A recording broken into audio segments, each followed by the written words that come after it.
So, I was chilling, and this idea came into my spirit. Sit down. No, you're going to fall. And I'm going to tell you the idea in a minute. Mommy, Hmm? do you get bite? Hmm? Do you get bite? No. No bite. No. No bite. So I wrote it down. Ah! And it basically was talking about. He's trying to shoot my arm. So this idea came to mind. I'm going to read it. It says, they seen Jesus as a witch. This is why they nailed him to the cross alongside of everyone else that did wrong in their eyes. Spiritually, they felt like he was a criminal or a thief. They didn't feel safe.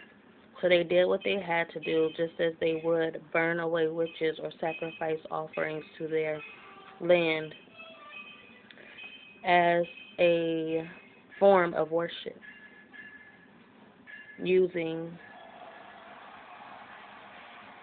this was to cover up their wrongs by saying he died for our sins. So he died for our sins was basically a cover up of their wrongs.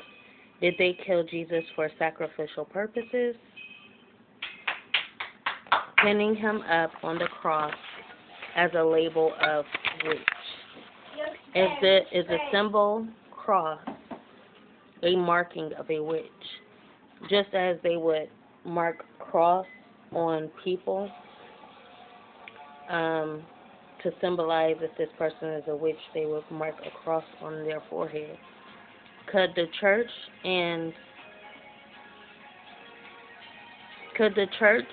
and all that worship led there be a trap? Just as recently they beheaded many Christians, is this what they plan on doing eventually? As leading a prey to its bait, could this be the case?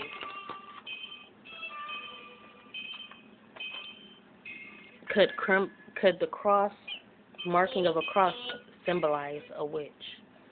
And therefore, that's why they nailed him to the cross along with thieves.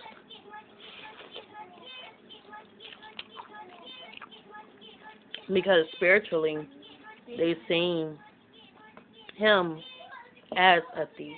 There was two other people besides Jesus on the cross, and those people were criminals physically. Spiritually, could they have seen Jesus as a saint? Spiritually, they seen him as that thief or that other criminal beside him in a spiritual stance.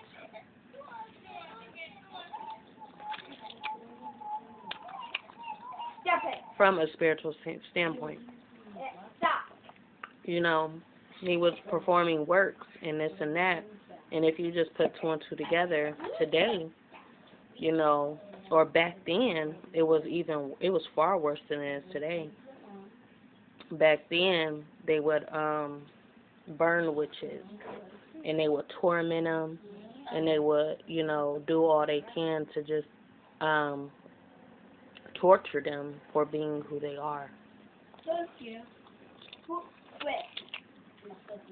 I don't see them treating Jesus no differently. Maybe Jesus was the first person to actually, perform their miracles, and it was the first time they'd seen it. So therefore, they felt like they crucified him for that. And maybe the sins that he died for was everybody like him. Everybody that performed those such miracles or had some type of divine, divinity trait in their blood to where they can do such things. He was the first one, to be sought out. He was the first one to do all of that. He was the first one to be called a witch. So therefore, he died for the sins, or he died for everybody else that eventually would be seen the same way, so that they wouldn't have to die the same death as he did.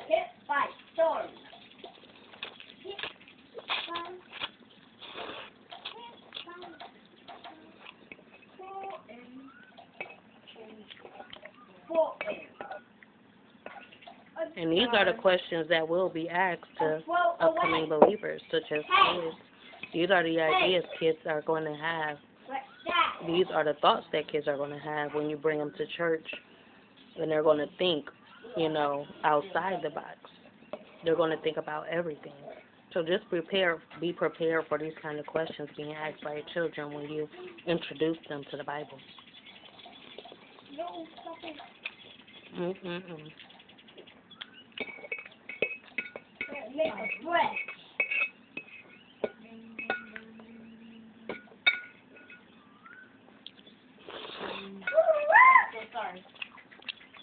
So yeah, like, comment, subscribe, be notified, share at your own free will to show you care.